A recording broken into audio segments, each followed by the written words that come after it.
It is a beautiful day to apply some logic and confess the truth. I'm Megan Steele, and this is Confessions of a School Nurse. Welcome to episode 14, and today we are going to be applying the most logic that I think I've ever applied in an episode before. The episode today is going to be quite comical, but I really want you to see the truth behind what we're going to talk about, because it's interesting, and it's using policies that are currently in place, guidelines that are currently in place to help fight for your students.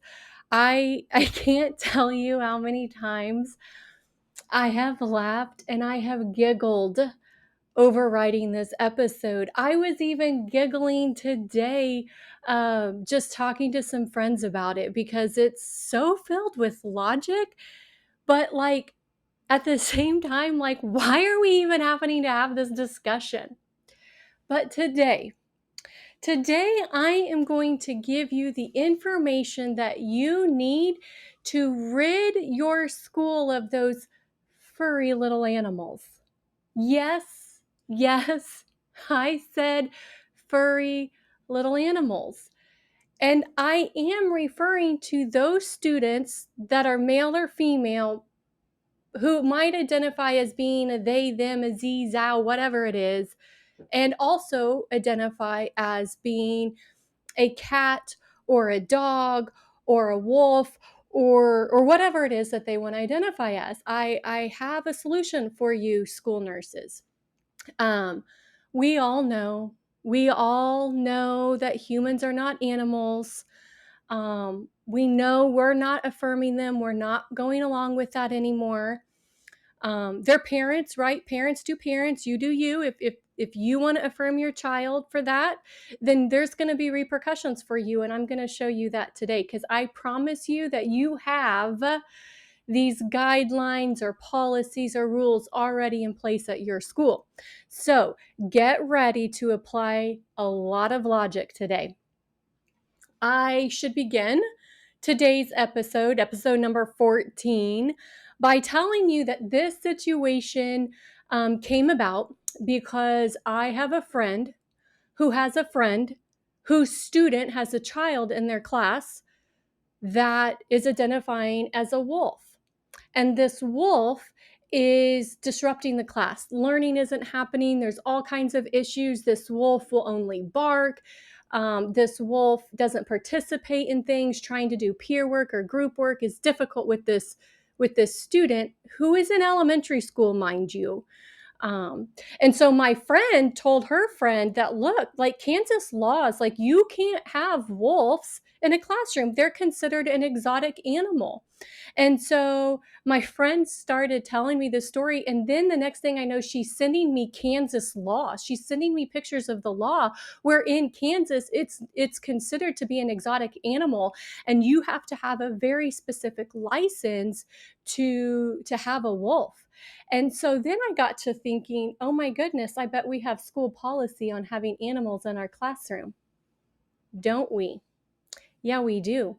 And as a school nurse, you should be all over this. And you should be all over this because one of the main responsibilities of being a school nurse is for the safety and health of the students and the safety and health of the other teachers and whoever else may be in your building, right? So how safe is it to have exotic animals roaming your school? It's not safe.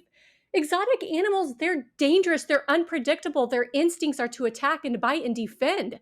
What happens if they just walk down the hall and brush them on the shoulder? Are they going to start attacking and biting and fighting? Because that, my friends, is what wild exotic animals do.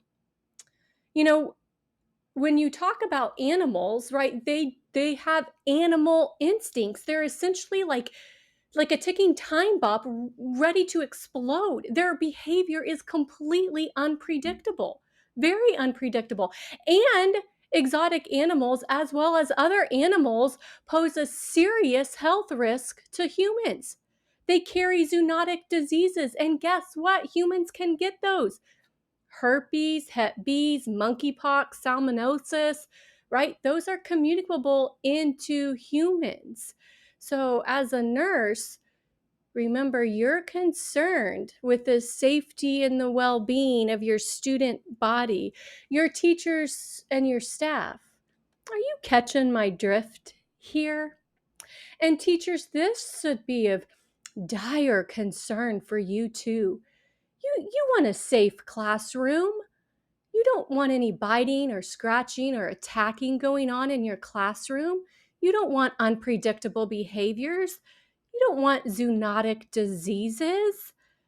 And you definitely don't want any of your students to become ill or have mental health issues in your classroom, right? I'm going to pick on Wichita Public Schools because they really make it quite easy to have a case that no reason to have animals in your school anymore. Um, so the Wichita Public Schools, it's one of the largest school districts here in the state of Kansas. There's, lots and lots of buildings, thousands upon thousands of students and staff. Well, you see, they put out this Wichita Public Schools guidelines for visiting and resident animals. Now, I think that people might say, well, Megan, they're just guidelines. They don't have to be followed. The point is, guidelines are best practices. Guidelines help keep students safe. So essentially, guidelines should be followed as policy. And in their guidelines, I cannot tell you how funny this is, but they specifically tell me in this policy that wild animals, which includes a wolf in the state of Texas or in the state of Kansas, is considered a wild animal. A domestic dog and cat are not. Those are not considered wild animals, but they specifically talk in here. It says wild animals pose a risk for transmitting rabies as well as other zoonotic diseases and should never be brought into schools or handled by children. So why are we allowing these wolves into the classroom? You have policy. You have right here. It says you should never be brought into the schools. So school nurses and teachers, I want you to take this policy. I want you to take this policy to your administration, and I want you to say, why are we allowing these animals in here? And then when they look at you and be like, well, oh, silly Megan, they're not really animals. Really? Really? So if that's the case, then I'm going to be referring to them as male and female, and I'm going to be referring to them as a human in my classroom. And if you think otherwise, well, then your policies better be followed. Are you catching my drift here? Okay, I have to continue because they just lay this out so clear. They lay it out so clear for you nurses, parents, teachers. Okay, so they also have a thing in here about wolf-dog hybrids. And it says these animals are crosses between a wolf and a domestic dog and have shown a propensity for aggression, especially toward young children. Therefore, they should not be allowed on school grounds. So if you got any wolves in your classroom, kick them out. You still have dogs and cats, I got you. I'm coming for you. It specifically says that if you are a dog, you have some dogs in your classroom, well, guess what, teachers? You have the right to ask for a health certificate that has been signed by a licensed veterinarian. And in order to be fully safe, you need to have proof of current vaccination against canine distemper, canine hepatitis, leptospirosis, parainfluenza, bordetella, and rabies. Animals must have had a negative fecal exam or proof of successful treatment for internal parasites in the past year. So, You got dogs in your classroom? You better be getting a health certificate from a veterinarian and see that their immunizations are met. And these aren't the immunizations that we as humans get. These are very specific. So those animals in your class need to have those because that's what the guidelines and policy states. All right, you got some cats in your classroom? Guess what? We got a policy for cats on the books. Yes, we do. A health certificate also signed by a licensed veterinarian. So these parents can take their children to a veterinarian and get a signed slip, okay? Because that's what this says. And then they have to have proof of current vaccination against feline distemper, rhinotracheitis, calcivirus, chlamydia, feline leukemia, and rabies. And guess what? Your felines also have to have a negative fecal exam. You like this? You do, don't you? I mean, like, come on. There's a policy here. You can't have these animals in your classroom. And this policy gets better for Wichita Public Schools. Proper restraint of animals. And it specifically says dogs, cats, and ferrets should be wearing a proper collar, harness, and or leash when on the school campus or in the classroom so they can be easily controlled. Household rope or string is not an appropriate restraint tool.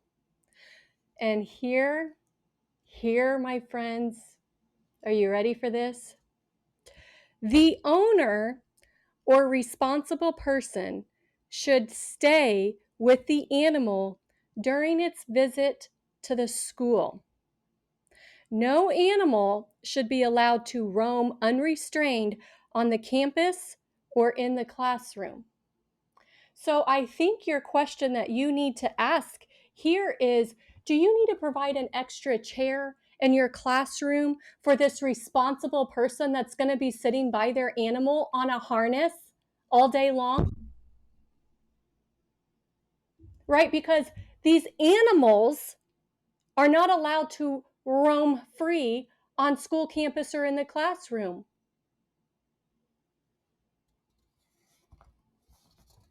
Do you see the humor in this? Do you see the amount of logic in this? You know, the policy also goes on to specifically talk about student contact with animals.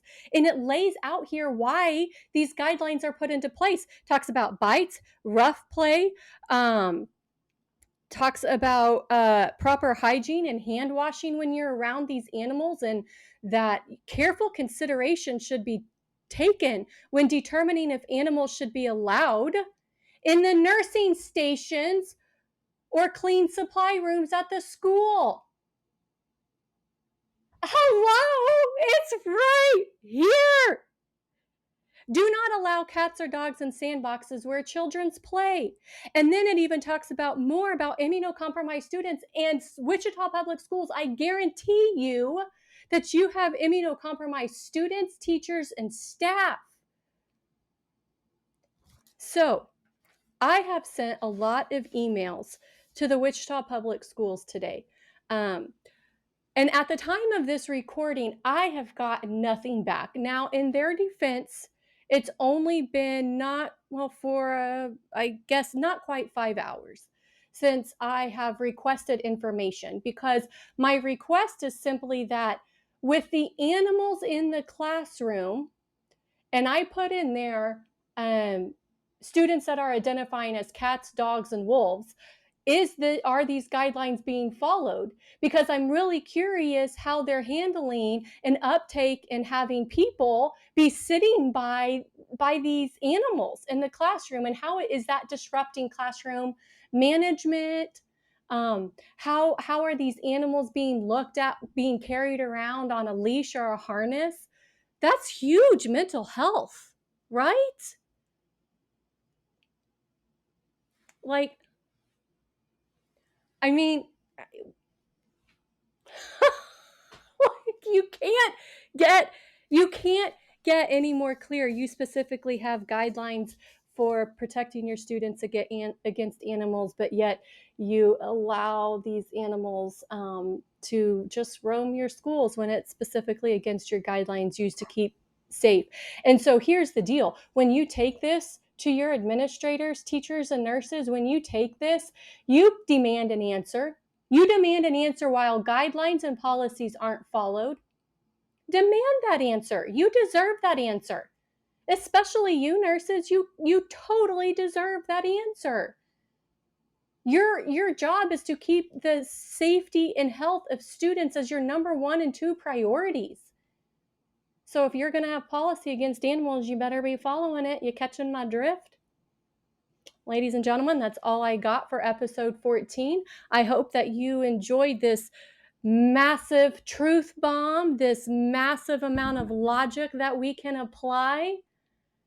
And go to your administrators, pull up your policies, go to your administrators, see what they have to say, because if they look at you weird, sit in silence, let them speak first, because you're going to catch them. You're going to catch them because they're going to be like, well, well, uh, um, well, that doesn't, those are just guidelines. We don't have to follow them. Well, okay, let me talk about guidelines, right? Guidelines are there to protect safety and health. So why is it followed for this animal, but not this animal? Demand an answer. If you brought in a true real life dog and this had to be followed, then that student sitting in there that wants to be identified as a real life dog better be following the same thing. Otherwise, that's discrimination. And we can open a whole can of worms on that one. Use the policies in place, nurses. Use the policies in place, teachers. Fight against this baloney-ness that is going on. All right? I hope that you guys have a good laugh. I hope that you realize that you have power to make amazing changes for your students. And I hope that today's podcast on applying so much logic will help you have a wonderful day. So until next time, my friends, please send this out to everyone. Go to my website, send me an email. It's Megan at confessionsofaschoolnurse.com.